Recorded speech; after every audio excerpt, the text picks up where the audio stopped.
এই মেমোরি কেন আনছো মামা? হ্যাঁ কেন আনছো? আম্মা কইছে মেমোরি লুট করবো এটা। তোমার আম্মু কইছে মেমোরি লুট করবা। লুট করবা, লুট মানে কি? কি কি নিবা? উম, কি নিবা? ছবি আর কি? নাটক নাটক আর আর গান জুড়ে কও। আর গান গান আর কি? আর নাটক। আর নাটক।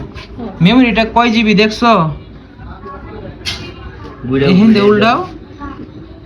কয় জিবি? কয় টাকা আনছো? তো কয় টাকা আনছো? এ হলো এটা টাকা ছাড়াইছো?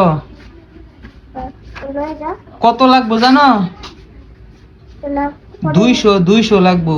তাহলে পরে করবো না। পরে করবা? 200 দাম শুন নাকি ভয় পাইলা? 200 টাকা তো কমই কইছি। মেমোরি ব্যাংকে যাইবো, আস্তে আস্তে বলো। আচ্ছা তোমার মেমোরি আমি এমনিতে বইরে দিই, টিয়া লাগতো না। হ্যাঁ হ্যাঁ, কথা কও নাকি দেই বইরে? না, বলবা না? না। 200 টাকা লাগতো না। দেও মেমোরি দেও, একটিও লাগতো না। কুলক এই যে ভেঙে দেও মেমোরি। দেও মেমোরি দেও, দেও বেটা, 200 টাকা লাগতো না, দেও।